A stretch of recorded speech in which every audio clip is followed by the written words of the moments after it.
The GOP tax plan was a success not just because Americans needed the tax break, but because it proved to the nation that President Trump could unite Republicans. Not only can he unite them, as a Republican himself, but he did it despite the media's constant barrage of doom and gloom forecasts for the nation if the president's plans come to fruition, and the left fighting as hard as they can against it. It's pretty normal for the Democrats to be diametrically opposed to whatever Republicans want to do, but it's not common for the attacks to be as blatant as they have been of late.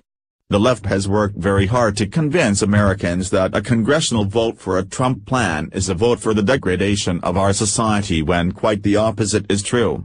As was proven when the details of the tax plan reached Americans and corporations started handing out their savings to the American people.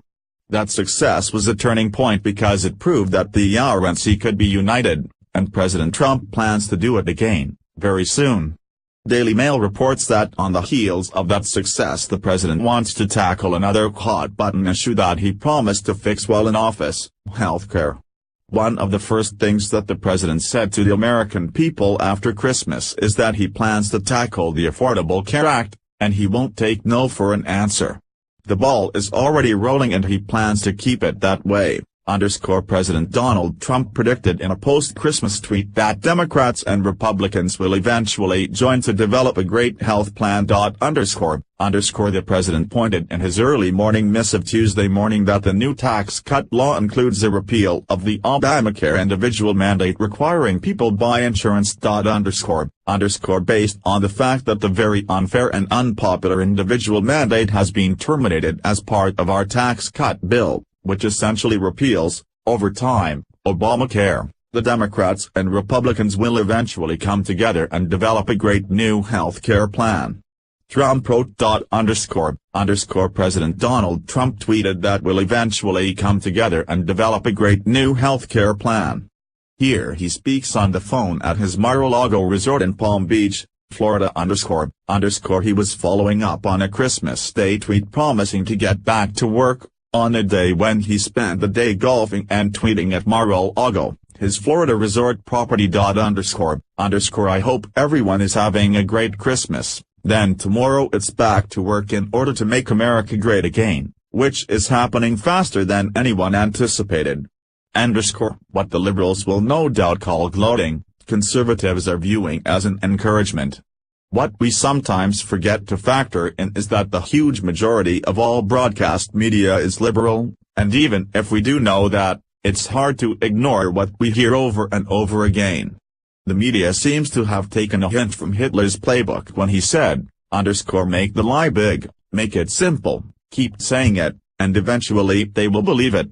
This worked because it's based off a basic understanding of the human brain, and the left has been exploiting this through their media for years. Thankfully the president is talking directly to Americans and we don't have to guess what is truth and what is fiction. President Trump said Republicans and Democrats would work together on health care. Senate Minority Leader Charles Schumer, DNY, and House Minority Leader Nancy Pelosi, D. California, attend a Congressional Gold Medal ceremony in Emancipation Hall to honor Filipino veterans of World War II on October 25, 2017. Polling has shown the individual mandate was the least popular element of Obamacare. Provisions protecting people with pre-existing conditions and other benefits score better than slapping people with a tax if they don't buy insurance.